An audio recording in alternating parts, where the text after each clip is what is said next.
प्रिय श्रोता बंधु सर्वप्रथमे समस्त मोर कोटि कोटि प्रणाम।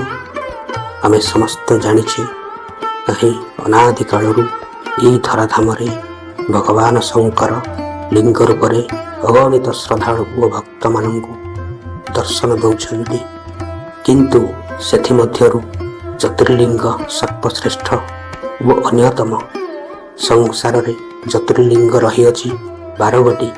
सेथिमध्यरु सर्वप्रथम हेउछि सोमनाथ ज्योतिर्लिंग। आमे आज जानिबा सोमनाथ ज्योतिर्लिंग केमिति उत्पन्न एवं आविर्भाव होइथिले।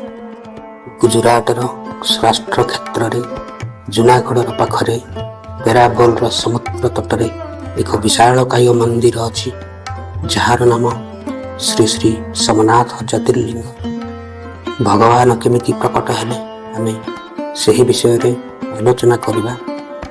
राजा दक्ष प्रजापतिंकर 27टी झियोंक सह चंद्रदेवंकर विवाह होइतिला, किंतु चंद्रदेव रोहिणी को बहुत भल पाउथिले। बाकी अन्य समस्तंक सह तंकर प्रेम नथिला।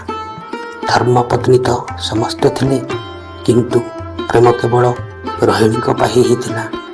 एहाकू सह्य करि न पारि पिता दक्ष प्रजापति निकट को जाई कहिले, पिता आपण आम मानू चंद्रदेव सहित विवाह करिले। आमे भी संपूर्ण रूपे चंद्रदेव को समर्पित करिछु, प्रेम भी करिछु, किंतु चंद्रदेव आम समस्त को छाड़ी केवल रोहिणी को ही प्रेम करुछंती, जहाँकि आमको भल लागु नाही। तेणु आपण तो आम पिता, आपण जाइकी स्वामी चंद्रदेव सह आलोचना करंतु। दक्ष प्रजापति भाविले मु तो चंद्रदेवंकर ससुर तो पिता समान। मु कहिले अवश्य चंद्रदेव शुणिबे एवं तुरंत दक्ष प्रजापति चंद्रदेव पाखक जाई कहिले, चंद्रदेव तुमर उच्च कुल जन्म, स्वाभाविक तुमे गुणवान। जे गुण संपन्न व्यक्ति केबे भी आश्रित किंबा शरणागत थिबा कौनसी व्यक्ति को केबे दुख दे न थांती। आउ पत्नी स्त्री तो संपूर्ण अलगा। निजर आश्रित पत्नी को केबे दुख देवा उचित नुहे। जो पुरुष निज स्त्री पत्नी को दुख कष्ट दिए से केबे भी सुखी होई रही पारिबो नहीं। दक्ष प्रजापति कहिले, हे चंद्रदेव, मु तुमर श्रेष्ठता वो उच्चकूल देखि मोर कन्या मानक सह तुमर विवाह करिथिली। तुमे टिके तुमर सही शिष्टता वो गुण संपन्न को मने तो पकाओ। तुमर शरणागति तुमर धर्मपत्नी, तुमे तुमर समस्त धर्मपत्नी को समान रूप से देख, समस्त को बराबर भाव में प्रेम कर। चंद्रदेव कहिले, ठीक अछि पिताश्री, आपणकर आज्ञा शिरोधार्य। यह कही दक्ष प्रजापति चलीगले। चंद्रदेव मो कथा को निश्चिंत रखिबे, किंतु स्वभाव बदलवा केते सहज कथा नुहे। चंद्रदेवंकर प्रेम तो प्रतिदिन रोहिणी प्रति बढ़िबारे लागिला। पुणी बाकी धर्मपत्नी को आघात देले, मनरे दुख देले। पुनर्बार दक्ष प्रजापति निकट को जाई अभियोग कले। दक्ष प्रजापति पुणी थे चंद्रदेव को बुझेले, थरे नुहे बारंबार बुझेले। तापर मध्य चंद्रदेवंकर स्वभाव रे कौनसी परिवर्तन आसिला नहीं। एथिरे दक्ष प्रजापति क्रोधित होई चंद्रदेव को शाप देदेले, तुमर सौंदर्य पाई जो गर्व थिला तुम शरीर रे कला कालिमा लगी जाऊ। तत्क्षणात् चंद्रदेवंकर सारा शरीर कला कालिमारे पूर्ण हो गला। किंतु चंद्रदेवंकर काम रात्रि समय लोक बाशीतल प्रकाश करिबा। चंद्रदेव तो रोगरे पीड़ित, वर्तमान किए संसार को आलोक प्रकाश करिबो। संसार संपूर्ण हाहाकार हो गला। चंद्रदेव मध्य निज दुख निवारण पाई समस्त मुनि ऋषि देवगण पाखरे गुहारी कले, किंतु चंद्रदेव डाक कहीं शुणिले। ଚନ୍ଦ୍ରଦେବଙ୍କ ସହ ସମସ୍ତ ଦେବଗଣ ବ୍ରହ୍ମାଙ୍କ ନିକଟକୁ ଗଲେ ଏବଂ ବ୍ରହ୍ମାଙ୍କୁ କହିଲେ, ହେ ପରମ ପିତା ବ୍ରହ୍ମଦେବ, ଆମେ ସମସ୍ତ ଦେବଗଣଙ୍କୁ ଏବଂ ସଂସାରକୁ ଉଦ୍ଧାର କର।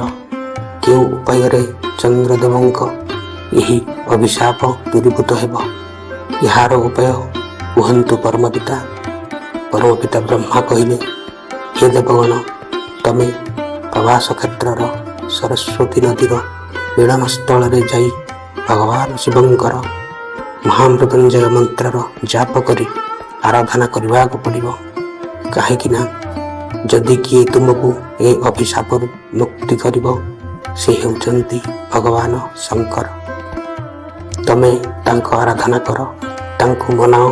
ସେ ଚାହିଁଲେ ତୁମର ଦୁଃଖ ଅବଶ୍ୟ ଟଳିଯିବ, ନଚେତ୍ କିଛି କମିଯିବ। ଚନ୍ଦ୍ରଦେବ ବ୍ରହ୍ମାଙ୍କର ଏହି ଆଦେଶକୁ ମାନି ତତ୍କ୍ଷଣାତ୍ ଭଗବାନ ଶିବଙ୍କର ମହାମୃତ୍ୟୁଞ୍ଜୟ ଜାପ ଆରାଧନା ଆରମ୍ଭ କଲେ। ଚନ୍ଦ୍ରଦେବ ପ୍ରବାସ କ୍ଷେତ୍ରରେ ଦେବତାମାନଙ୍କ ସହ 6 ମାସ ପର୍ଯ୍ୟନ୍ତ 200 କୋଟି ମହାମୃତ୍ୟୁଞ୍ଜୟ ମନ୍ତ୍ରର ଜାପ କଲେ। ଭଗବାନ ଶଙ୍କର ପ୍ରସନ୍ନ ହୋଇ ମାତା ପାର୍ବତୀଙ୍କ ସଙ୍ଗରେ ପ୍ରକଟ ହୋଇ ଚନ୍ଦ୍ରଦେବଙ୍କୁ ଅମରତ୍ୱର ବରଦାନ ଦେଲେ ଏବଂ କହିଲେ, ତକ୍ଷର ସାପ ପ୍ରଭାବରୁ ତୁମକୁ ଗୋଟିଏ ପକ୍ଷରେ ଅନ୍ଧାର ହେବାକୁ ପଡ଼ିବ ଏବଂ ଗୋଟିଏ ପକ୍ଷରେ ଆଲୋକିତ ହେବାକୁ ପଡ଼ିବ। କାହିଁକି ନା ଅଭିଶାପକୁ ମିଥ୍ୟା କରି ହେବ ନାହିଁ। ତେଣୁ କୃଷ୍ଣ ପକ୍ଷରେ ଚନ୍ଦ୍ରମାର କଳା ଘଟିଯାଏ ଏବଂ ଶୁକ୍ଳ ପକ୍ଷରେ ଚନ୍ଦ୍ରମାର କଳା ବୃଦ୍ଧି ପାଏ। ଏହିପରି ଭାବରେ ପୁନଃ ଚନ୍ଦ୍ରଦେବ ଶାପିତରୁ ମୁକ୍ତ ହୋଇ ସମୂହ ସଂସାରକୁ ଆଲୋକିତ କଲେ ଏବଂ ସମୂହ ଦେବଗଣ ଓ ଚନ୍ଦ୍ରଦେବ ମିଶି ଭଗବାନ ଶଙ୍କରଙ୍କୁ କହିଲେ, ହେ ନାଥ, ଆମକୁ ଏ ଶାପରୁ ତ ମୁକ୍ତି କଲ, ଆଉ ଏକ ଅସୀମ କୃପା କର। ମାତା ପାର୍ବତୀଙ୍କ ସହ ଏହି ସ୍ଥାନରେ ଯୁଗ ଯୁଗ ପାଇଁ ଜ୍ୟୋତିର୍ଲିଙ୍ଗ ହୋଇ ବିଦ୍ୟମାନ କର। ଭଗବାନ ଶଙ୍କର ଏବଂ ମାତା ପାର୍ବତୀ ତତ୍କ୍ଷଣାତ୍ ସେହି ସ୍ଥାନରେ ଜ୍ୟୋତିର୍ଲିଙ୍ଗ ହୋଇ ବିଦ୍ୟମାନ କଲେ। ତୁମର ଅର୍ଥ ଚନ୍ଦ୍ରମା ଓ ନାଥର ଅର୍ଥ ଭଗବାନ ଶଙ୍କର। ସେହି ଦିନରୁ ଆଜି ପର୍ଯ୍ୟନ୍ତ ସୋମନାଥ ଜ୍ୟୋତିର୍ଲିଙ୍ଗ ନାମରେ ଯୁଗ ଯୁଗ ପାଇଁ ସମସ୍ତ ଶ୍ରଦ୍ଧାଳୁ ଓ ଭକ୍ତମାନଙ୍କୁ ଦର୍ଶନ ଦେଇ ଆସୁଛନ୍ତି। ପରିଶେଷରେ ବାବା ସୋମନାଥଙ୍କ ପାଖରେ ମୋର କୋଟି କୋଟି ନମନ। ହର ହର ମହାଦେବ। ଜୟ ବାବା ସୋମନାଥ।